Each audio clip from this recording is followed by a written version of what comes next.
اس کو بوئنگ 77 جہاز کی ڈرائیونگ سیٹ پر بٹھا دیں، جہاز کا بھی اللہ حافظ اور سواریاں بھی، انا للہ و انا الیہ راجعون۔ عمران خان کی نظر میں بندہ وہ جو اینٹی اسٹیبلشمنٹ ہو، یہ بیان دینا اختیار ولی کا کہ عمران خان کا جو صوبہ ہے وہ ایک تجربہ گاہ ہے۔ ناظرین، پنجاب سب سے بڑی تجربہ گاہ ہے۔ مریم نواز کے پاس کیا ایکسپیرینس تھا؟ کوئی نہیں تھا۔ حمزہ شہباز کے پاس کیا ایکسپیرینس تھا؟ کوئی بھی نہیں تھا۔ ان کے اوپر تجربے کیے گئے، انہیں آزمایا گیا، ملک کہاں پہنچ گیا ہے۔ جب یہ تجربے کیے جائیں اور یہاں پر سب خاموش رہتے ہیں، کے پی کے اندر اس وقت حالات سب سے بہتر ہیں۔ اگر حالات کو مجموعی طور پر دیکھا جائے، معاشی طور پر دیکھا جائے، تو وہاں کے حالات باقی سب سے کافی بہتر ہیں۔ وہاں پہ بدامنی بہت زیادہ، اور اسی وجہ سے سہیل آفریدی کو وہاں پر تعینات کرنے کے لیے عمران خان نے نامزد کیا ہے کہ اس وقت جو کام علی امین گنڈا پور نہیں کر سکے وہ سہیل آفریدی کریں گے۔ اسی لیے حکومت جو ہے اس وقت تپی ہوئی ہے کہ سہیل آفریدی کہیں سامنے نہ آ جائیں۔ یہاں پر ایمل ولی خان کا کہنا ہے علی امین کے ساتھ میری ہمدردی بڑھ گئی ہے۔ ناظرین، سب کی ہمدردیاں علی امین خان کے ساتھ بڑھ گئی ہیں، چاہے وہ جو ہے عطا تارڑ ہوں، حکومت کا کوئی بھی شخص ہو، وہ اختیار ولی ہوں، وہ ایمل ولی خان ہوں۔ وہی واحد شخص ہے جو میرے ساتھ ڈٹ کر کھڑا تھا۔ یہ کہنا ہے ایمل ولی خان کا کہ وہ واحد شخص ہے جو کہ میرے ساتھ ڈٹ کے کھڑا تھا، یہ نہیں کہ اب یہاں پر ایمل ولی خان اس وقت اسٹیبلشمنٹ کے اوپر وار کر رہے ہیں۔ یہ خود ایک بہت بڑی پلاننگ ہے کہ اسٹیبلشمنٹ کے خلاف آپ بولیں گے تو آپ کو کوئی حیثیت ملے گی، آپ کے لیے کسی وزارت کا، آپ کے لیے کسی بڑے عہدے کا جو ہے سامان ہوگا۔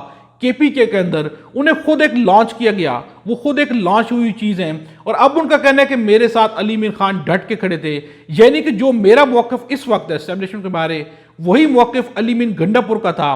حالانکہ علی امین گنڈا پور کے بارے میں وہ مکمل طور پر بے نقاب ہو گئے ہیں۔ حکومتی بیانات نے علی امین گنڈا پور کی رئیس عزت بھی ختم کر دی ہے۔ وہ کس قدر زیادہ کمپرومائز تھے۔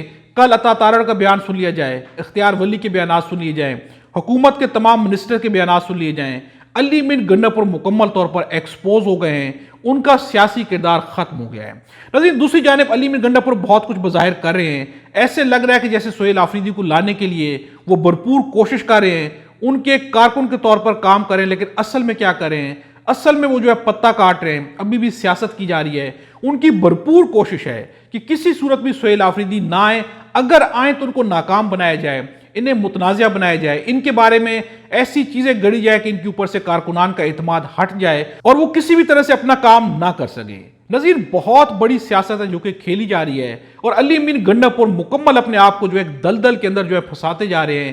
گردن تک پہلی پھنس چکے تھے، جو کچھ باقی رہ گیا تھا آخری سٹیپ ہے، لیکن علی امین گنڈا پور کے اوپر اعتماد نہ کل کیا جا سکتا تھا اور نہ ہی یہ اعتماد آج کیا جا سکتا ہے۔ عمران خان کی واضح ٹویٹ ہے، وہ بھی ہم آپ کے سامنے رکھیں گے۔ سہیل آفریدی، حبیب اکرم کا ایک بیان ہے کہ سہیل آفریدی سے ڈرنے کی ایک وجہ یہ بھی ہے۔ یہ ڈر کیوں ہے سہیل آفریدی سے؟ ان سے ڈرنے کی ایک وجہ یہ بھی ہے کہ یہ اتنا غریب آدمی ہے، غریب آدمی ایسے کہ وہ آج بھی وزیر ہونے کے باوجود کرائے کے مکان میں رہتے ہیں۔ اس سے پہلے بھی 7 مرلے کے کرائے کے مکان میں رہتے تھے، تو ایک نوجوان جو پہلے 7 مرلے کے مکان میں رہتا ہو، پھر وزیر بن کر بھی کرائے کے مکان میں رہ رہا ہو، تو یہ پریشانی کا باعث ہے۔ ناظرین، اس نظام کے لیے جو بندہ مخلص ہے، ایماندار ہے، وہ سب سے بڑی پریشانی کا باعث ہے۔ جو آدمی اپنے آپ کو کلین رکھتا ہے، اسے تو پیسوں کی پریشانی نہیں ہوتی، یہ ڈرنے کی ایک سب سے بڑی وجہ ہے۔ اور اس وقت سہیل آفریدی کے اوپر سب سے بڑا ڈر یہی ہے کہ اس نے اگر آ کر حقیقی طور پر کام شروع کر دیا، وزیر اعلیٰ کے جو اختیارات ہونے چاہیے اس نے وہ لے لیے، تو پھر نظام کے لیے جو کچھ کے پی کے اندر ہو رہا ہے اس سب کے لیے بہت برا ہو جائے گا۔ یہی خوف ہے جو ان کو گھیر چکا ہے۔ مصطفیٰ نواز کھوکھر کا ایک بیان ہے، آپ کو پی ٹی آئی کی خیبر پختونخوا میں ٹرانزیشن میں اب بالکل خلل نہیں ڈالنا چاہیے، وہ وہاں کی سب سے بڑی جماعت ہے۔ اگر 26ویں ترمیم کی طرح اب بھی خرید و فروخت کر کے منڈی لگا کر پریشر ڈال کر ایک سیاسی جماعت کو مینڈیٹ سے محروم کرنا ہے، تو آپ مزید سیاسی انتشار کو دعوت دے رہے ہیں، اور یہ واقعی سیاسی انتشار کو دعوت دی جا رہی ہے۔ نظیر، عمران خان کی ایک ٹویٹ سامنے آئی ہے، اور یہ ٹویٹ خود بہت امپورٹنٹ ہے۔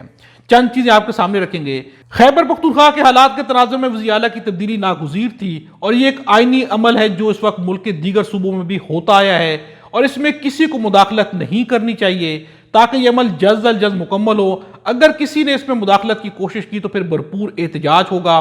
سہیل آفریدی کا انتخاب زمانہ طالب علمی سے ان کے آئی ایس ایف اور تحریک انصاف کے نظریے سے وابستگی کی وجہ سے کیا۔ یہ فیصلہ تحریک انصاف کے الیکٹیبلز کی جگہ گراس روٹ ورکرز کو فیصلہ سازی کے عمل میں شامل کرنے کے بیانیے کو بھی تقویت بخشتا ہے۔ خیبر پختونخوا کے وزیر اعلیٰ کی تبدیلی کو بعض حلقے میرے خاندان کے افراد سے جوڑنے کی کوشش کر رہے ہیں، جو کہ سراسر غلط ہے۔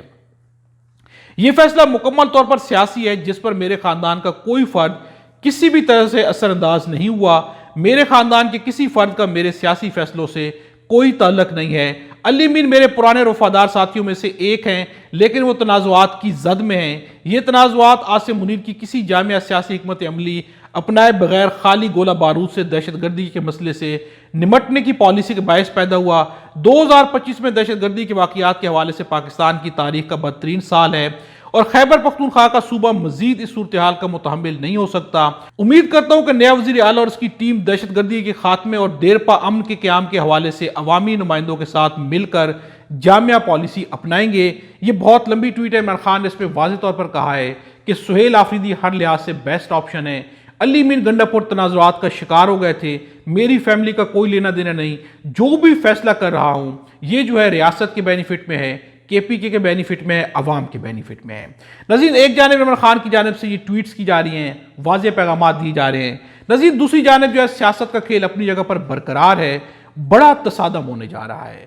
اگر اس ایکشن کو، اگر اس عمل کو روکنے کی کوشش کی گئی تو اس دفعہ تصادم بہت بڑا ہوگا۔ اس وقت مخالفین کے پاس جو ہے ووٹ کم ہیں، کسی صورت میں بھی وہ ووٹ خرید نہیں سکتے، کیونکہ عوام نے فیصلہ کیا کہ جو لوگ بک سکتے ہیں ان کے گھروں کے اوپر 10-10 ہزار افراد جا کر کھڑے ہوں گے، کسی صورت بھی نہیں بکنے دیں گے۔ اور اگر یہاں پر حقیقی بات کی جائے، کوئی بھی بندہ اگر یہاں پر بکنے کی کوشش کرے گا، اگر اپنے آپ کو بیچے گا تو اس کی سیاست ہمیشہ کے لیے دب جائے گی۔ کے پی کے اندر ایسا کرنا جو اس وقت موجودہ حالت ہے، اس میں جو ہے کسی لحاظ سے بھی ان کے فائدے میں نہیں جائے گا۔ اس لیے خرید و فروخت کا سلسلہ جو ہے یہ کسی صورت نہیں چل پائے گا۔